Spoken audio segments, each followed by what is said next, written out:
Welcome to the 800's for another exciting night of book discussory. I don't have an interesting good thing for Shorefall. We're doing Shorefall. Is it if I use that one time, does that count as an interesting intro? Because it's the only time. Sure. Yeah. Yeah. Yeah. I think so. Okay, good. I'm using it. Oh man. Well, with that interesting intro, I'm Alan, the guy usually behind the keyboard. Also, the most forgotten person on this show. Um, But not the most forgettable. aw. Um, and with me is Adam, and we're hosting the 800s. So yeah, basically, let's see, what does Alex do on his stuff? Yeah. Uh, we could So, go. Let's go. Like, I know. Usually, I cover for Adam. So, uh, yeah. So basically, what we're gonna do is this is a live book club format. So if you're joining us on YouTube after the fact, just post your questions or your responses, if you like, to our questions tonight in the comments. Otherwise, go ahead, chat, and loose your questions as we go. Yep. Let me come up with something for the description here. Shorefall Okay. is the second book of the Founders trilogy. It's a direct continuation of the story. Same characters. Got your badasses of the Foundry side, workers. Or what is it? Foundry side Incorporated? Yeah. Something? Yep. No, they don't call it that. Yeah, it's something like that. Something limited. So Yeah. anyway. And they're the Robin Hood people now, and they kick butt and take names and do things nobody else should be able to do now that what's her name? Sansa? Sanchia. Sanchia? Yeah. Sanchia is an editor now, which is cool. And she does cool editor things. So yeah, let's talk about it. Yeah, absolutely. So,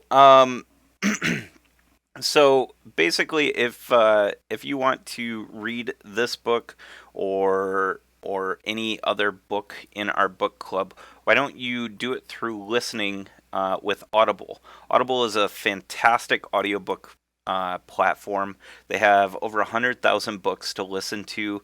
Adam and I thoroughly enjoy Audible, and I know Alex uses it as well. You can actually help support the DM's table by going and checking out Audible through um, through dmstable.com/ the 800s. Nope, nope. That's how you get to our page. It's dmstable.com/audible.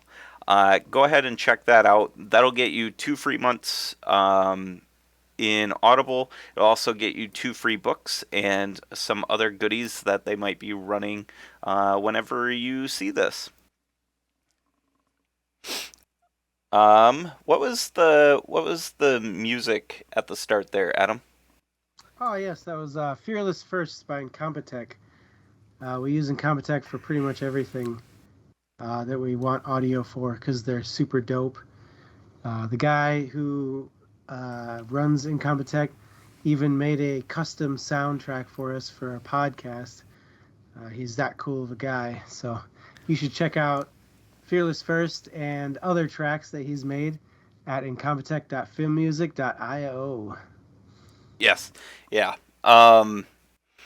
So let's basically lay out the format. If you haven't joined us before, what we do here is we pick a book, we read that book, and then we discuss it in a live book club format. So what Adam and I are here to do is pose up questions to kind of start the conversation, and then we use the questions from chat or the conversation that spurs in chat to continue the show on. So if you have any questions you want to ask or hear other people's ideas about, go ahead and shoot them off. And if you have any interesting responses, we want to read them as well. Hey, Storm Reed. So, yeah. Also, I get to do Alex's bit. This show is not necessarily for kids. It doesn't mean that kids aren't welcome, but it is certainly at the parental discretion. We are enjoying the 800's section, and sometimes that comes into cross sections of like middle grade and stuff like that. So you guys are certainly welcome to bring your kids, but know that this is an adult show, and there will not be much limitation on cursing. So yeah. Also, if you haven't joined us before, you basically need to be kind of accepting in chat. And if you're... What's he say? Oh my gosh, I'm choking. Yeah. Oh, Nice, basically, be nice or fuck off. Man, I wish I would have done that better. I had my shot. At least you got it in there. I got it. Wouldn't have been right to not have it there. That's right.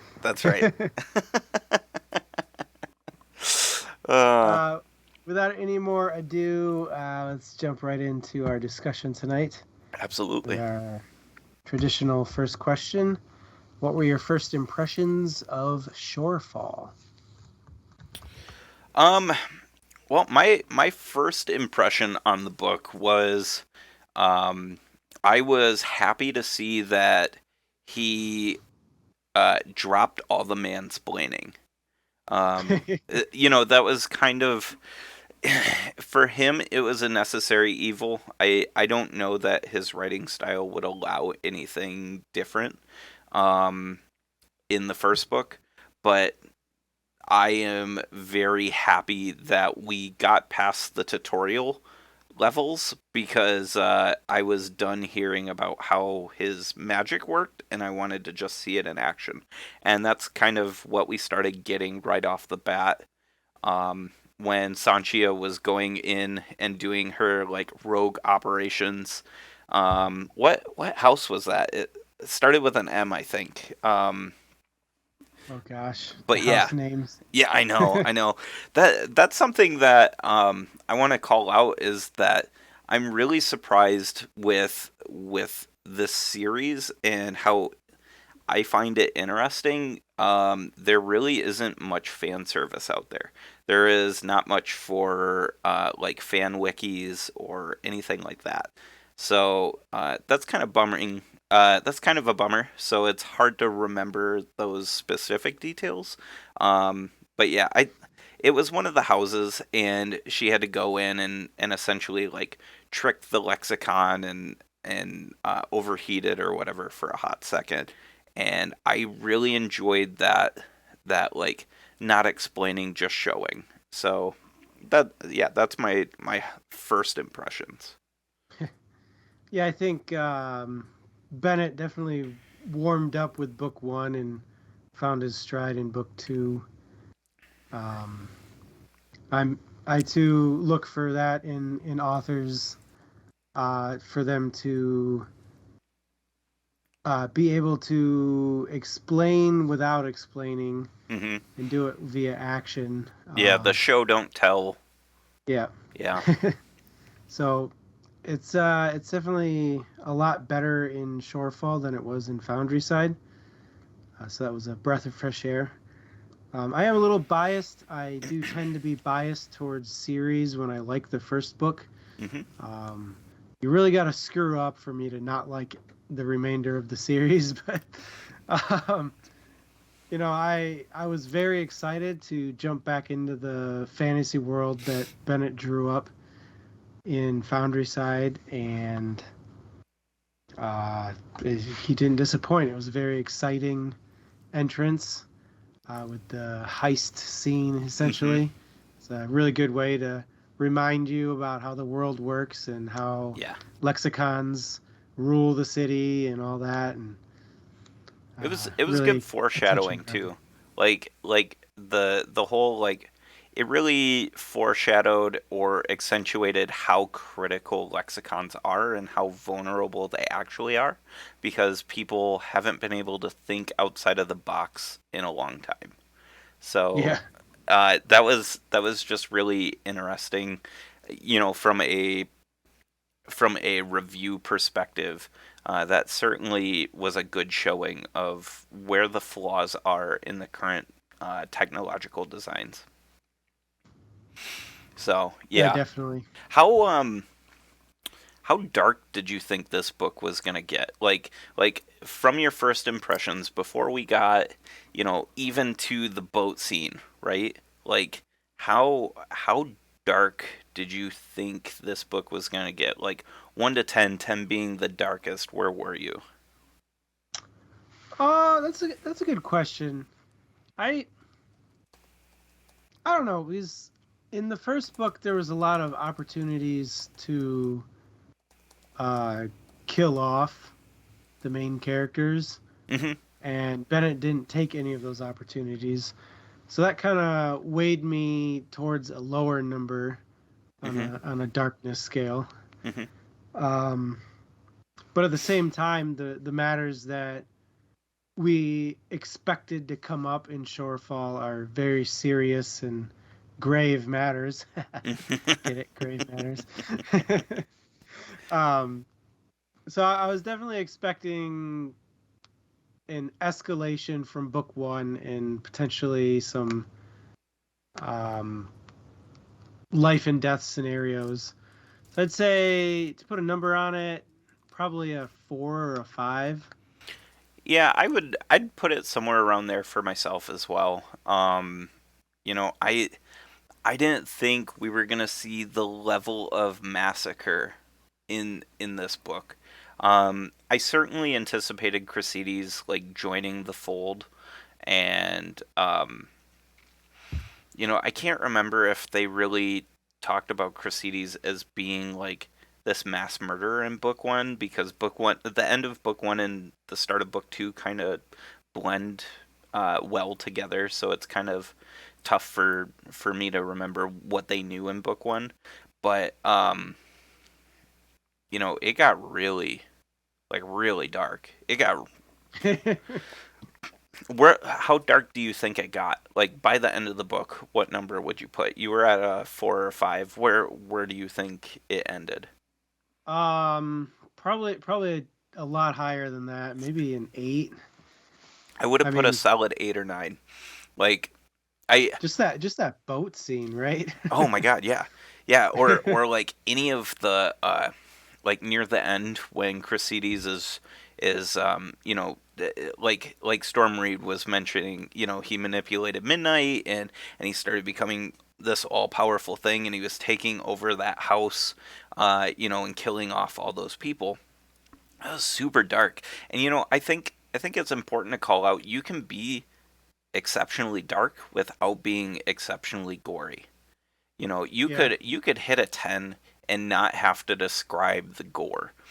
Because uh, you're hitting on genocide and stuff like that when you're talking about Crescides, walking through this this celebration, this shorefall party, and just like making people kill themselves or kill each other, just going crazy from seeing his true form. So yeah, I think it got really really dark. But Yeah. I don't think it was necessarily a bad thing. I think Bennett set up this this series as being kind of grungy or like real without being real. He never beats around the bush on topics what might happen if you mess with somebody in power. Like, they kill you. That's what they do. You are small and you have inconvenienced them. They will kill you. And he does a good job of staying true to that. So yeah. Yeah, to kind of hit on the dark but not gory factor. Hmm. When we're going through the boat and witnessing the crimes that have already occurred, like I really enjoyed that way of telling it instead of actually going through the actions of resurrecting this godlike being and then him running through the boat killing everyone. Hmm. I thought it was almost more eerie that we see the aftermath of what happened, aren't really sure what exactly is going on, Oh yeah. and Well, we just have to kind of piece it together as the characters learn more. yeah, it's that whole horror aspect of like, don't show the monster, only show the devastation, and then or don't show anything, right? Like you were saying, like on the boat, that boat scene until they got to where the scribers were and stuff, it was like that was creepy. That was a great scene. He did a great job like building tension and stuff like that. So that you know when when you hit that scriber section, you were like, oh, oh, and then they're talking to that guy who survived, who couldn't kill himself. He didn't do it well enough, so he was dying slowly. Hmm. That was just like we went from like a 4 or 5 darkness, to like we went straight to 8. We went. I mean, that scene like set the tone for the rest of the book. Definitely. Yeah, yeah, So my turn for a question. yeah. Go for it. Um, Shoot, what was the Hierophant's name? Crucides. Crucides. Hmm. Crucides Magnus, right? Yep. So, do how do you think he was portrayed, like in his mind and in the minds of everybody he Like interacted with? history. Like, are you saying how was he Like, portrayed in history is versus his own mind? yeah, like is he? Does he envision himself as a hero, No, no, I don't think so. or does he accept that he's the villain? Yeah, I think he doesn't believe himself to be a hero at all. And I think he sees himself as the necessary evil in order to fix the shortcomings of mankind. Kind of like I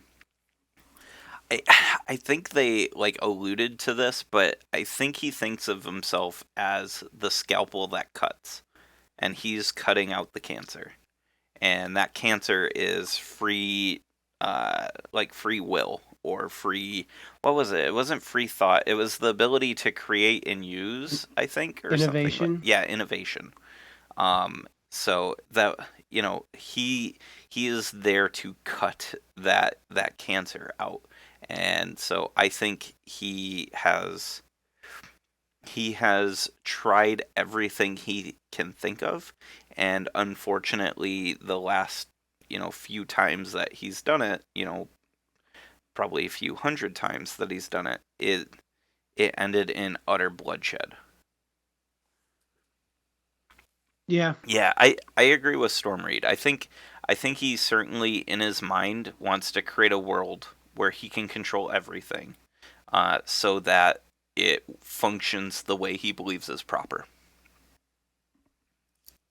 So I read this through twice. Really? Uh, Whoa. I mean, we did not in have the last time. couple weeks, but Oh, okay. I read it through once after Foundry Side and then once during this. Mhm. Um, and the way he acted at the end, where he was like, oops, let me kind of switch to the hero track for a minute here Hmm. and try and save the city before it's too late. Kind of made me listen the second time to his parts a little differently. Hmm. And the fact that, we learned um, he was a victim of Hierophant's too. Yeah. His father forced this life on him. Right. And he wasn't the first. That Yeah. was, I was like, whoa, okay. There was a lot of twists going on in that time. Yeah. Clef being his dad, him not being the first Hierophant, him actually being subjugated by Hierophants. A lot of twists going on. Yeah. So But with what did you get from that? Like your second read through, you were saying like that really keyed off what you were, the whole like I'm the hero or trying to take that heroic role. What did you pick up on? I so the first time I listened to this, Hmm. I thought, all right, he's a classic villain. He's just wreaking havoc wherever he goes. Second time though, I was like, all right, if is knowing that he was victimized in his youth change how I view him now that I know his backstory? Hmm. And I think it really kind of does. It kind of gets a little bit more, for me at least, of an aspect that he's failing to do good. Right. Yeah. Well, I think that kind of meshes with what I was saying is like he keeps trying to fix humanity somehow and he keeps failing and each iteration of failure becomes more severe, right? So like he might have started with just like, "Oh, it's okay," and now he's like, "Oh, you made a minor mistake, off with your head." I think as time progressed, he found in his own mind that in order to get better results, he needed to become more severe and become the monster that he eventually becomes.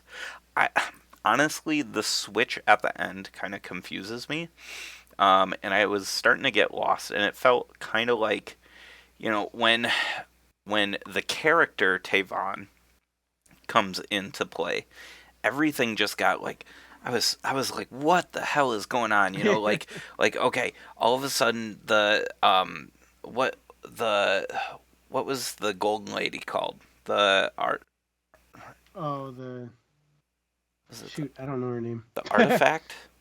The, I don't know. Anyways, the when when she like gets out of her uh when she gets out of her lexicon and she like takes over the entire city's lexicons and then like becomes something else, which we find out to be Tevan. I was like, what the fuck is going on? Yeah. Like, where is this going? And then all of a sudden, you've got this sob story, or this tragedy that's unraveling in front of you with the revelation of Crescides actually being Clef's son, and Clef realizing that he's done horrendous evils to his own son, and just I was just so I was so like lost. I think at that time at that point everybody was like, there's a bigger enemy, right? And Yeah. that's Tavon at that point, and so everybody was just enemy of my enemy is my friend. But where the hell is this going? you know, you know, yeah. I think Bennett definitely needed to get Crusaders' backstory out there Mhm. and have it be this big, impactful moment. Mhm. But also, all these other things needed to happen to line things up. And I think this is, I think the other things are what kind of undercut it. I think honestly, like in my opinion. Orso should have died in book 3, right? And then, or does he die, or does he like die? I can't remember. I know he like went for the ship, right? And everybody left him behind. But anyways, uh, like I said, all that section was really messy for me, and I probably should go back and reread it just for my own mind. But um, where was I going with this? Oh yeah, yeah. I think it should have ended when they found out that what is her name? The Golden Lady got Yeah. out, right? Right. It should have ended there. I believe that um that Construct. yeah, the construct, yes. She when she got out and took over Tavon, they should have introduced Tavon and then been like, "Uh-oh. See you next time in book 3." I think that would have been a good enough cliffhanger and would have allowed you to be like, "Whoa, what happened?" Cressides, what instead of Cressides trying to be a hero now you can be like, okay, the construct has entered a new form. Cressides, we just realized, is a tragedy, and he's a broken person, Yeah. and I have feels for that. And these people are caught up in between everything. Like Orso and Sanchia and Berenice and Gregor, they're all like caught up in everything. So I don't know. It kind of felt muddled at the end. I don't necessarily think he did a bad job, but some importance is probably lost on me because of the ending. To me, it felt like the ending kind of shifted our main focus from the Foundry Siders Mm-hmm. to the Construct and Crusaders Yeah. and Tavon, obviously. Yeah. Yeah. I think so as well. I don't know. So let me ask you this then. So we talked about Cressides. I want to talk about Gregor. Did you see Gregor's like story coming, like at all? Like his Like all the tragic backstory and everything we learn. The fact that his how his scribing works to the fact that his mom was his killer. yeah. I definitely didn't see the level of tragedy there. I thought there had to have been something because they scried a human, right, which was a forbidden practice, and coming from one of the great houses, they're not likely to do that to one of their own, I don't think, unless the situation is critical. Hmm. I I didn't see the whole his mom essentially destroyed her entire family thing. Hmm. Like that was a that doesn't seem like her at all. Yeah. Well, I think he kind of like I don't want to say hid it, but he kind of hid it behind domestic abuse, right? I I don't know. I don't know if that's necessarily the right words to say for such uh, a topic that requires less of a sledgehammer of words. But I mean that's kind of how it felt. Was like she snapped, and when she snapped, there was collateral damage that she didn't intend. Um, Granted, that's realistic, right? Like in a just in general, when you open that kind of warfare, there's certainly a chance for collateral damage. Um, I didn't see it coming. Yeah. Yeah. Kind of a follow up with that.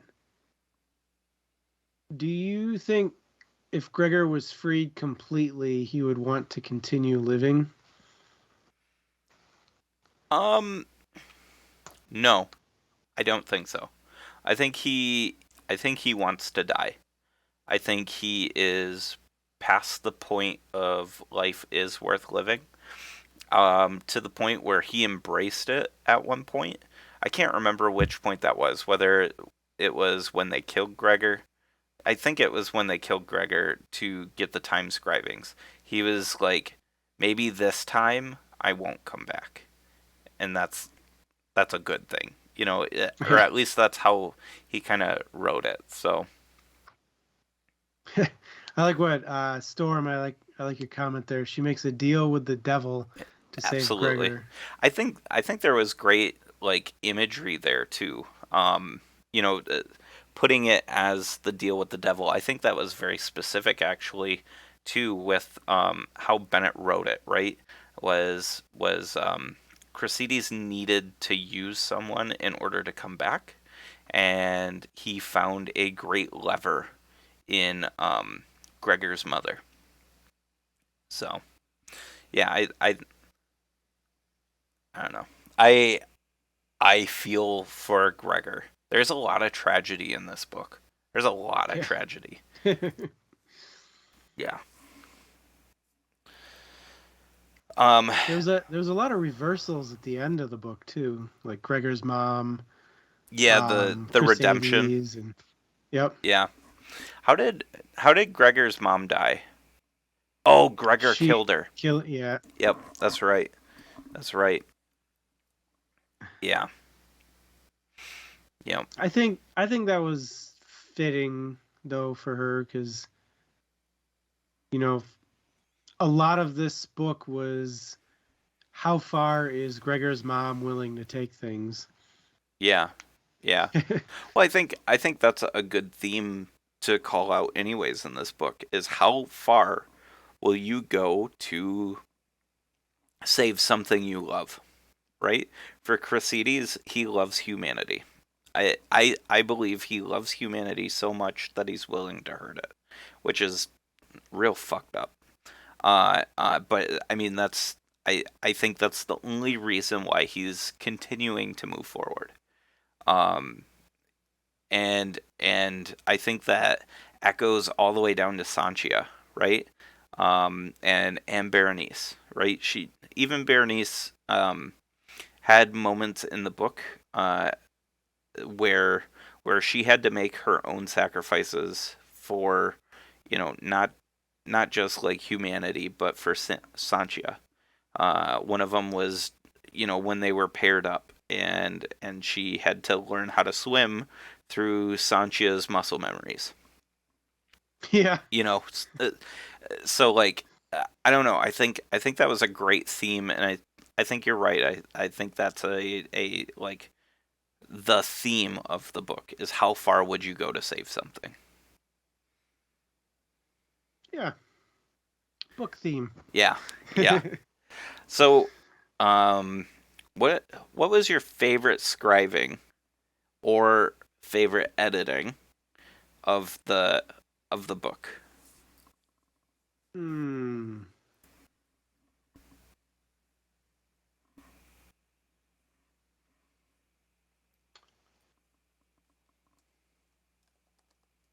Gosh, okay, it's at the tip of my memory.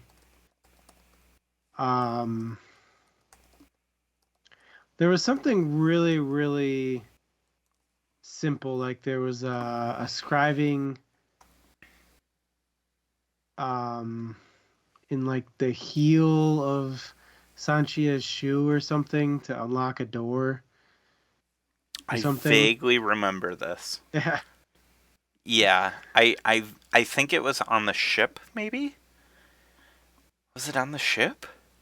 I it's now on the edge of my memory. What was cool about it though? It was to unlock a door. it was oh no, it was where she kept the thing to or destroy the or hijack the lexicon at the beginning of the book. Oh She had a yeah, secret compartment in her yeah, in shoe. her shoe. That's a good call. Yeah. And Yeah, that's a good I was one. just like of all the things to come up with, Yeah. just goes, how about a secret compartment in my shoe? Yeah. That's pretty cool. I think I would agree with Stormreed. I enjoyed the mind meld. I think I think Bennett hit on something with like recent times, and that is like being able to see someone else's perspective using their privileges, right? Using their like their experiences and everything to shape their perspective, and then trying to consolidate that within your own mind. Um, I thought that was a really, really interesting uh, scribing. I think stuff like that is what kind of makes this world feel more of a fantasy to me, or a fiction, I think is a better word. More of a fiction to me because I feel like out of all the years they've known how to scribe, why the hell hasn't someone thought of something like that? Yeah, I feel like especially so think about the internet, right? The internet is not very old, and we we've only been using it for 30, 40 years, right? The internet's only 30, 40 years old, maybe, at least for the public consumption. And like right now, we're having a book club, streaming and talking with each other, and with chat. Like who I think it's proof that humans are able to come up with some really crazy and out there ideas and execute them. So why is this world having such a hard time?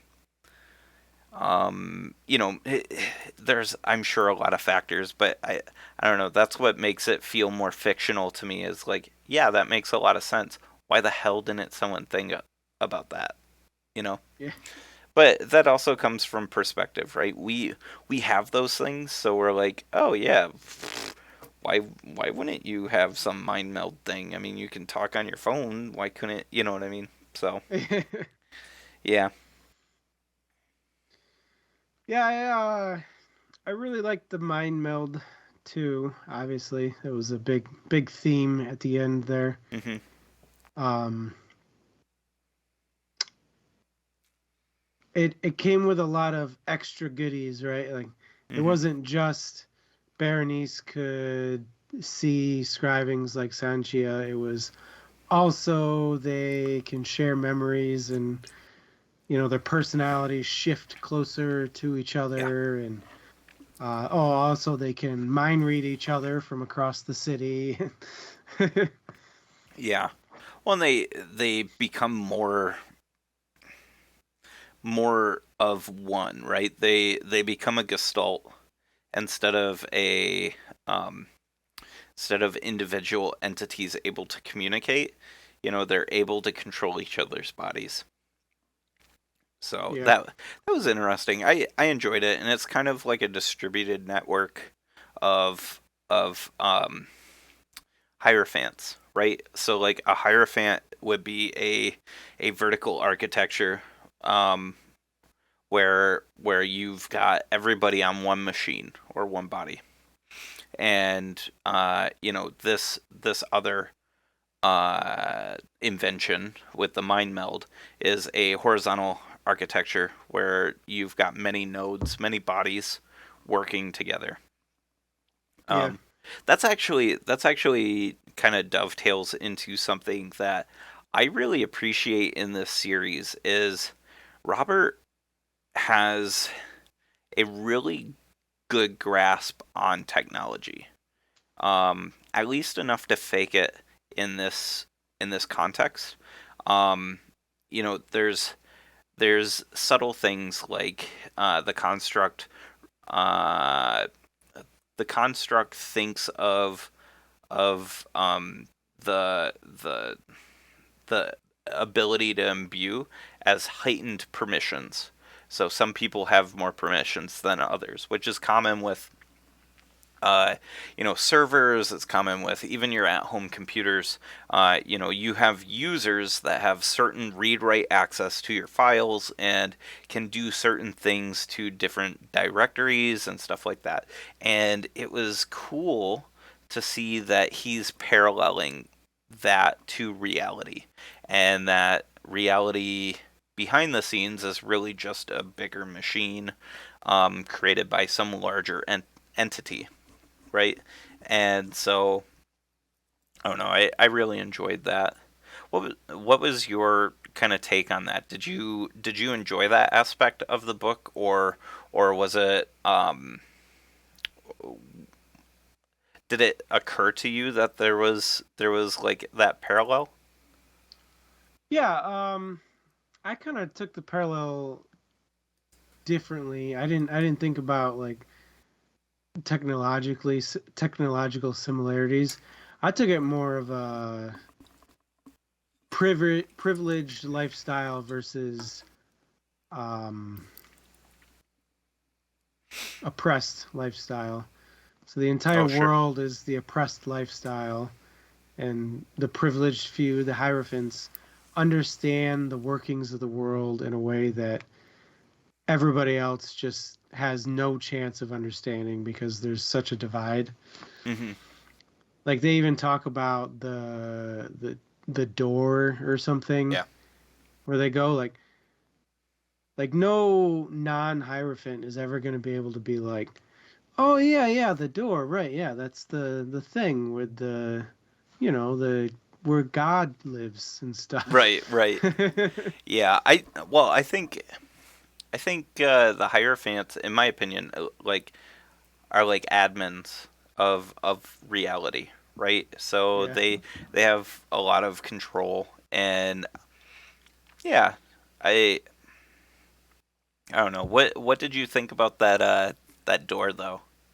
Like the breaking of reality, the reason why Clef was made. I think we're gonna find more about it in book 3, but I mean, obviously it was only touched on a little bit in Shorefall. I I mean, there's always the question with powers that are granted of who granted the powers, where did it start, right? Hmm. And I think that's what we're attempting to do with the mysterious door with the creator and stuff. Hmm. Um, so yeah, I'm interested to see more, but haven't Yeah, formed a ton of opinions about it quite yet. I I think that whole idea of like reality being only another dimension, you know what I mean? So like reality isn't just a space. It's or I'm sorry, space isn't just the dimension, reality is the next dimension. And so like being able to break reality allows you certain permissions because you are poking holes in that barrier, and that door I think is like a breaking of reality to allow you through that barrier. I think it will be interesting to see if they run into the creator. I don't know what they would do if they did. Yeah, that would be interesting. I wonder if he'll get that far though. Yeah, or even if the creator's like still around and stuff. Yeah. Yeah. Storm, I thought they were not supposed to program humans. The mind was off limits. My understanding about that is the merchant houses imposed that rule, Yeah. and it wasn't necessarily like you can't do it. It's bad things happen when you try. Yeah, and then Crescides talked about how they would do it sometimes in his time, and it mainly was not done only because the person who was scribed will die faster. Yeah. Um, That was one of the big reveals at the end, yeah, right? It was Sanchia's life is slowly being sacrificed because yeah. the construct made her an editor. Oh man, there was so many reveals right at the end. Just everything was just like bam, bam, bam, bam. So many twists. What do Well, you? Go ahead. let me pose this question: Yep. would you give up sections of your life to be an editor? Ooh, no, I don't think so. I think that I want no part in editing other than what a regular scriber like Orso Berenice can do. Um, I think that the risk is not worth the reward, and that not to get too metaphysical, but I believe like the most precious thing you have that you own is your time, and to spend my time faster in order to do such things is not worth it to me. Yeah, I agree. I wouldn't want to be an editor. I think you can do a lot of cool things with regular Yeah. scribing and hmm I think I think it would be interesting to see what what would be allowed to break privileges or bend privileges without killing people. You know what I mean? Like they required a murder to happen in order to kind of like break reality, which is interesting in itself. So I think it'd be interesting to see like are they able to bend reality without killing? And it's just something that the Hierophants or Crucides never thought of before. Because yeah. I mean that's really like that's the ace that Sanjia and crew have is they are more creative than Crucides. Crucides has seen it all, but he hasn't seen the new stuff, and that's what Sanjia and crew are good at is creating new stuff. So what? There's gotta be an edge there somewhere, right? Yeah. What did you think about the interpersonal relationships in this book? Did you think they were like well defined? Um, no. Okay. I Yeah, if you recall from the Foundry side session, I griped about Berenice being a flat character, and I feel like we got a little bit more of Berenice in this book. We Mm-hmm. got some more of her personality to come out, but she still felt like to me, it felt like she was just there because Bennett needed somebody to run around while Sanchia was tied up. Yeah. Yeah. I Uh, go ahead. I will say, I feel like Gregor and his attachments to his mom, his brother, and the other Foundry side crew, I feel like that relationship was pretty well defined in this book, and I did find Yeah. that part very interesting. I would almost argue that Gregor is the main character in this book. Um, Yeah, I think I think Gregor does the most growing in this book. Sanchia grows a little, but I think the only way she actually grows is in knowledge, and Gregor grows in other ways. You know, he starts to open up about what happened to him. You know, repressed memories or memories that can't be accessed because of his scribing.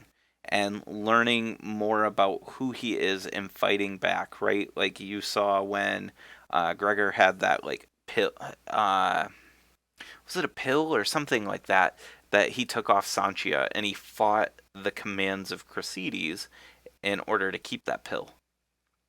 Yeah. And I think he was the main character, or at least he had the most growth.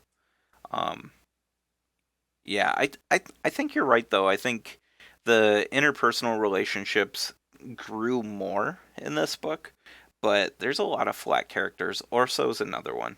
Orso is the flat comedy guy, you know, the tension breaker. And you know, Berenice is there to help Sanchia or be an extension of Sanchia, which is really disappointing. Mainly because like Sanchia wasn't the main character, right? Like there was a lot of characters attached to Sanchia that meant nothing to this in this book, and really it was the characters that had direct ties to Gregor that really shone. Um, yeah, I agree with Stormreed. Once they mind melded together, we lose the best parts of Sanchia. I agree, and I think Sanchia is outshone by the others, and I don't know yeah, I do want to say though, you know, I'm crapping on the interpersonal relationships or the you know the even the character design, but I do want to call out that Robert has a really good sense on how to write a relationship, right? So like I think I think he has a challenge as a male writer to write a relationship between two women and without the male gaze. I'm sure there is male gaze there, right? But I think he did a really good job of like making it feel like a real relationship instead of making it feel like a imagine what he imagines a relationship between the same gender, right? Yeah. I I mean, go ahead. I would say that's.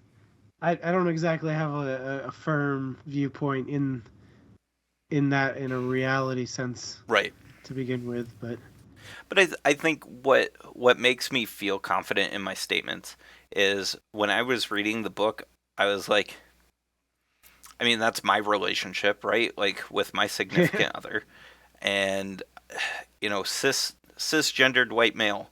You know, I read that and I was like, yep, that's a relationship. I know exactly what that's like. Um, so, you know, I think him being able to accomplish a relationship like that without making it gross in any way, you know, not making pornography out of it or anything like that was really respectful to the relationship that they have. He wrote love, not lust. yeah, you definitely get the feeling like what was it like 3 years between book one and two. You got the Five. feeling, yeah, Go. you got the Anyways, go. feeling that it wasn't like a new hmm romance of lovey-dovey people who Yeah, were just exploring. they had Yeah, found their comfortable rut. Yeah, I think the Gypsy Lady Stormreed. I think she was in love with Gregor, and I think Gregor had a fling with her. I think there was certainly sparks there. Um, that was one of the relationships I felt was a buried lead. I I picked up on it, but I was like, I want more out of this, and I think it's coming in book three. My guess is she gives Gregor a reason to not want to die. that would And oh, go ahead. that would be nice. Yeah, and I think uh, Bennett is smart enough that he has enough characters to be like to do that, to that already do that, right? Like Berenice and uh, Orso, who we've already called out as flat characters. I hope he takes some criticism. Maybe he finds this and he takes this criticism, but I hope that that woman turns out to be a badass character that does more than what Berenice does. Like Berenice does a really good job, uh, but she never feels fleshed out, you know. So I'm hoping that this lady, if she becomes that part of Gregor of making him want to live, that she isn't just the character that makes him want to live.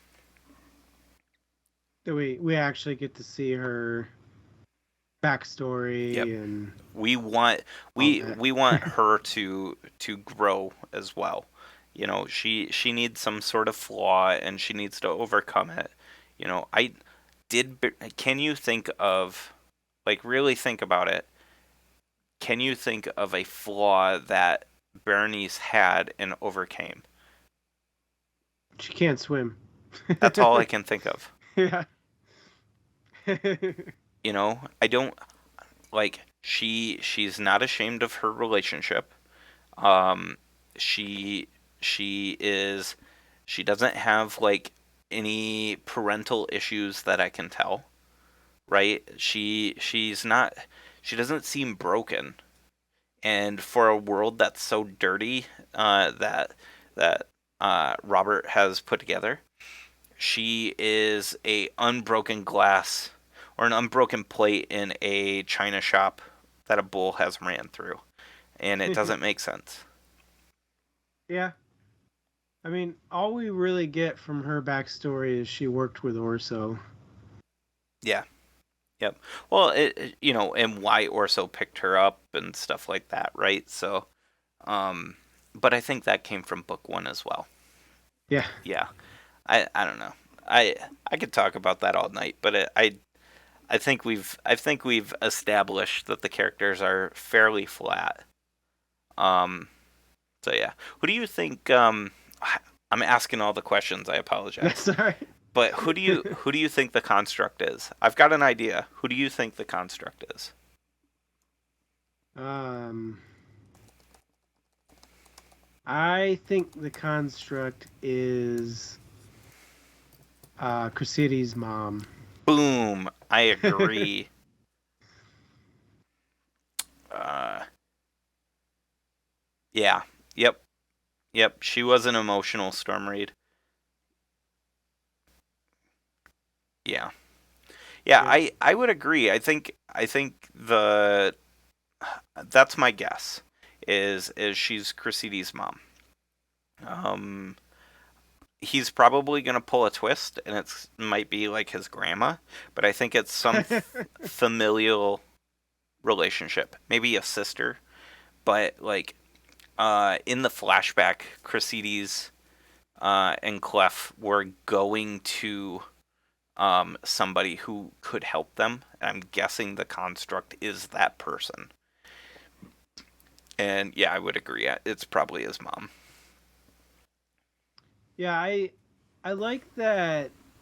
Um, like through the entire series so far, she's obviously referred to as a construct. Yeah. We get it in the mind that she's an artificial creation Hmm. that had no basis before she became a scriving, essentially. Yeah. But like, how did they just do that? Well, And and why does she she's got like she memories. has yeah the memories Yeah. and things. Yeah. Like what was it, the wine or something? How do I know what wine No, that tastes was like? Clef. That was Clef. That was Clef. But she remembered. She remembered Crucides' or she remembered Clef crying over Crucides. We thought at that time that it was Crucides crying over Clef, and he did a really good job of setting it up as Clef is his son, and then role reversal right at the end. I think that's what made that really shocking twist. Yeah. So but she had those memories, and he strongly hinted that those memories shouldn't have been there, which probably means that she was alive at some point. Yeah. She I is think, she is certainly bastardized by what Clef and Cressides has done to her to make her a computer, though. You're right, Stormreed. She certainly feels like a computer, and I think at this point, so much of her humanity has been stripped away in order to control her power, but also make her more powerful. Um, so I think that's part of that process that Cressides and Clef went through that really just stripped her down. yeah, I think we'll find out in book 3 Hmm. for sure. When did you say book 3 comes out? Next June? Yeah, June 22nd, I think. It might be cool June to 21st, somewhere there. might be cool to read that uh, on the show. We'll see what the Yeah, readers want to do too, but it'd be kind of nice. We don't usually do series, but I think book 3 is the last book, so I believe it's the Founders trilogy. So yeah. yeah. What did you think about the world? Like we got a taste of the world outside of Tevon. Did you have any thoughts about that world? Yeah, actually keep throwing it back to the reveals at the end of the book here, but uh, I assumed the entire world was like Tevon, and then obviously you have rural areas, which would be the plantations and whatnot. But then at the end, they kind of hinted that Tevon was different than the rest of the world. Mm-hmm. And I don't know. I mean, I am curious if scribing is as uh, prevalent in the rest of the world, or if everybody else is like, "Oh yeah, yeah, we figured out that scribing kind of sucks, so we invented We things that did scribing instead." we stopped. We just Yeah, stopped. so like you guys do this construction scribing. Yeah, we invented glue. So, you know, Yeah. I think I think that would be an interesting avenue of exploration, especially now yeah. that they're forced out of Tavon, Hmm. is what does the rest of the world do? Yeah, I might have missed something. I'm sure I missed something, but um I still feel like the rest of the world might be wastes. Like that there may be some minor societies, like tribal societies or something like that, but it really felt like Cressides wasted the world away as he was trying to fix humanity, and that Tevon might be the last bastion, where outside of basically the islands and stuff like that. But I think I'm wrong there too, because there was that war, and Yeah. what was that, an inner house war? Was that a war with another country? I don't remember. Um, so I don't know. I imagine it as like the last bastion, and the the islands where they had the slaves and stuff like that were just kind of like satellite societies that were propped up by the houses in order for the houses to grow strength through enslavement and stuff like that, do the dirty stuff that they don't want to seem to do, Yeah. you know? I kind of, I mean, I assumed that each great house was like a country in and of its own, Hmm. and Tavon was like a shared capital where Yeah, I could like see that. to go kind of reference a different story here, but the Hunger Games had the districts. Yeah. And the capital in the center. I kind of envision like each great house has a district, Yeah. but they all have like their building in the capital where they primarily reside. I can see that. I can see that for sure. Yeah. So I think I'm on my last question. I might have a couple follow-ups, but I got one more at least. Okay, Okay. go for it. If you were in Sanchia's shoes, would you have let the construct win, or would you have let Cressides win? Knowing what we know, would you have let the construct win, or would you have let Cressides win? um,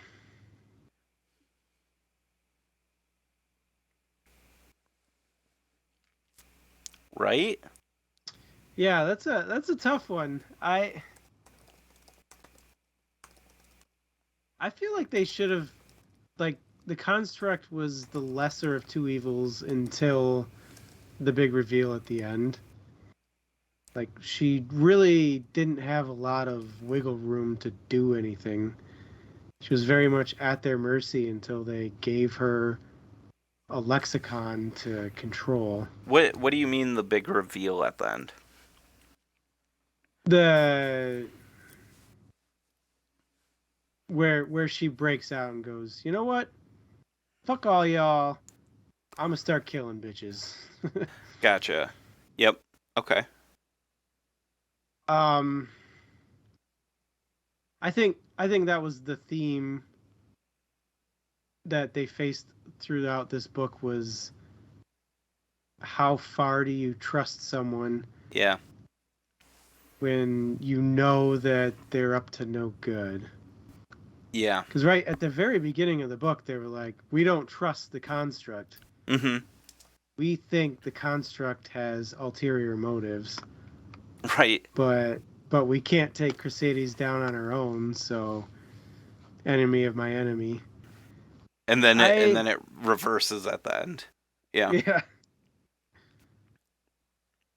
I'd like to think that I would have taken Cressides out because they had the opportunity to do that. They were there. Sure. I think I would do the same, but not for the same reason. I think, knowing that our world does not have scrivings and it thrives. Um, I think I would side with the construct because scrivings are a slippery slope that is like weapon of mass destruction. You know what I mean? Like I think Cressides is right that the fact that humans can come up with innovation and then keep that innovation from other humans is poisonous. I still think that getting rid of the ability to scribe is the only way to allow humanity to take control of their surroundings. I guess it's a technology that I feel like hinders the progression of humanity in this book, and I don't think that it will be used in the same way that Sanchia and crew used it in order to like meld minds and stuff like that. I think they're outliers. So I think I would if I was in Sanchia's place, knowing that I may probably die because my scribing would be gone, I would still do it. I'd still do it. I think that's kind of something that we might get exploration on is innovation doesn't necessarily have to mean scribing innovation. Like, they could come up with technology to replace scribing. Right. Yeah. I see what you're saying. I don't know. I think they're both a little backwards about it. Oh, sure. Well, it's how do you get to your ends, right? So how do you think the next book's gonna go? Do you got any predictions? That was gonna be my question. Oh, okay. Okay, you ask All it. right. No, you Okay. ask Well, it. hey, how do you have any predictions for book 3? Great question, um, Adam. no, I think we're gonna get some exploration of the outside world. Hmm. We're gonna see the view of the plantations a little bit. Potentially, if there is anything other than the plantations, we might get some of that. I feel like book 1 was Sanchia, book 2 was Gregor / the Dandolo family. Hmm. I'm curious about book 3, if we're gonna get like a specific character backstory progression again, or if it's gonna be more broad, or if it's gonna be like a completely new character that we get to see some insight, like It we might be talked the about. gypsy. Yeah, the gypsy lady. Or pirate. Is she a pirate? I'd consider her more a pirate. She steals and she gives to the poor. She's a rebel. Yeah. That's a better term for sure. Yeah, Um, I think I think you're right. I think we'll probably see more of the outside world. I think we have to see the beyond the veil, and seeing that other side of reality. I I would give it like a 30% chance of seeing the creator. Um, and I hope he doesn't break the fourth wall and make them all a computer program. yeah. My my big thing for book 3, I think, is they're gonna have to come up with some sort of power that doesn't rely on sacrifice. Yep, yep. I think that I think my question about that earlier on uh, was kind of my like unconscious need to express that there has to be a new development in technology to allow them to access privileges without the mass genocide. Yeah. I think they were kind of on that track with the hive mind, Hmm. because they were talking about like this is the right way to do things. We're Hmm. collaborating, we're coming together instead of dividing. Hmm.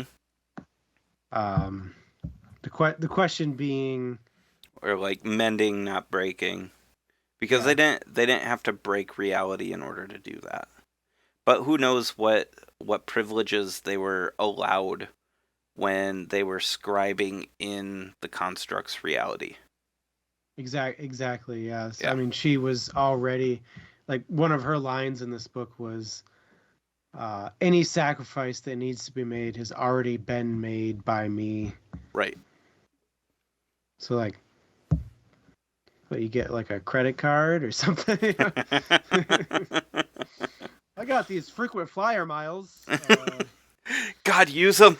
They're gonna go bad. Oh, that's funny.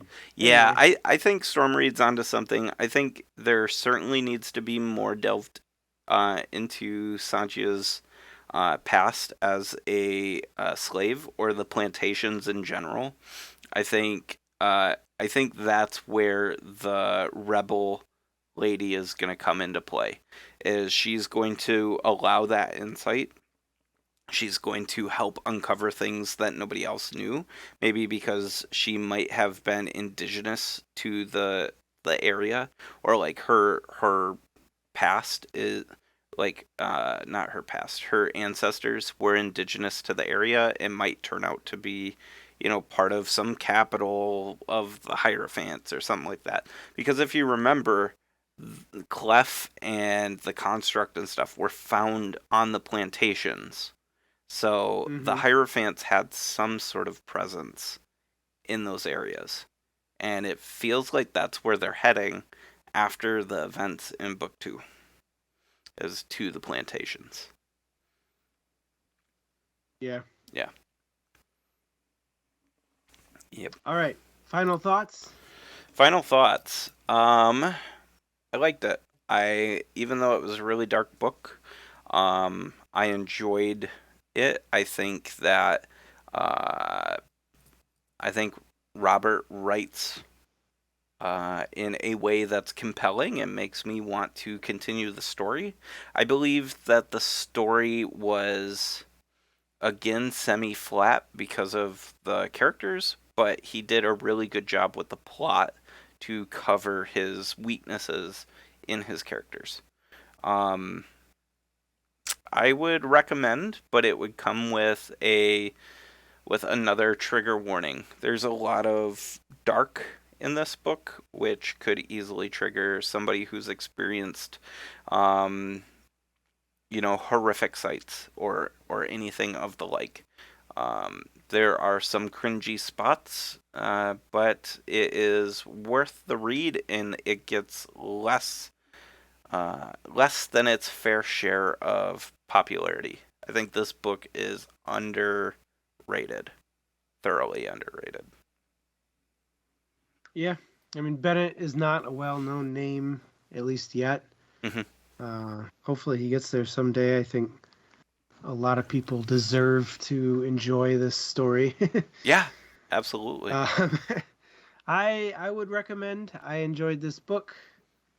We talked about some of its shortcomings, but yeah, it's a very compelling story that sucks you in, and I love the scribing idea. Like the idea of it as a magic system is It's great. It's super not. It's novel. cool. Yeah. Yeah, I agree. So yeah, I'm looking forward to book 3 in half a year here, and definitely pick that up and chow down. Yeah, absolutely. Yeah, for anybody who's watching this in the future, the next book comes out June of 2022. Currently, at the time of this recording, at least. Who knows if that changes in the future? But that's the slated release date. So. So let's start wrapping things up here. Yeah. All right, next time. So we have our originally for tonight was supposed to be Stormfront by Jim Butcher. That's gonna get pushed out to 2 weeks from now. So December 4th for Stormfront, and then after that we're gonna be doing Damon, I think Damon. I call them demons, but I think they're daemons. It's Daemon. By Daniel Suarez by December 18th. That's a book I've read before. It's very good. I highly suggest it. I cannot wait. This is Demon is one of the books that I used to read yearly. I don't experience stories like I don't like to re-watch things. I don't like to reread things. I don't like to replay games. This one I used to listen to or read yearly. It was, yeah, I'm excited. I'm really excited. So, Yeah, it's definitely join us for that one because it's a very good book. Stormfront's good too. I So. haven't read it yet, so I'm excited to read that. Yeah, Um, got some time. 2 weeks. yeah, if you ever forget what book we're reading or you want to check out anything else that we do at the DM's table, go check out thedmstable.com. You can also check us out on YouTube. That's where these are posted after we record on Twitch, and we also have a podcast, a D&D podcast that's out there as well, so go check that out. If you want to join us in a more social way, go check out our social media accounts. We're on Twitter at DM's Table and on Facebook at the DM's Table. And if you want more intimate conversation with us or to basically join into our community, we have a Discord, which is a lot of fun. Hit us up on our socials to get a link to the Discord. We have a really active 3D printing chat. We talk about all sorts of nerdy things on there. You know, a lot of Marvel stuff going on right now with everything. So, yeah. So hit us up if you want a link to access our Discord. We are semi-active on there. We chat at least once a day. Yeah, absolutely. Yeah, but other than that, we are super appreciative of you guys joining. Stormreed, thank you so much for joining us live. We look forward to this every book we read. I enjoy this community a lot, so thank you. Yeah. Oh, as always, thank you for joining us, guys. Oh, keep your eyes peeled. We will be having a end of year holiday special thing coming out in the next couple weeks, where Adam, Alex, and I rate our top books, and we discuss the books that we've read over the year. That one will not be live. That one will be pre-recorded. And keep your eyes out on our socials for more information on when that comes out.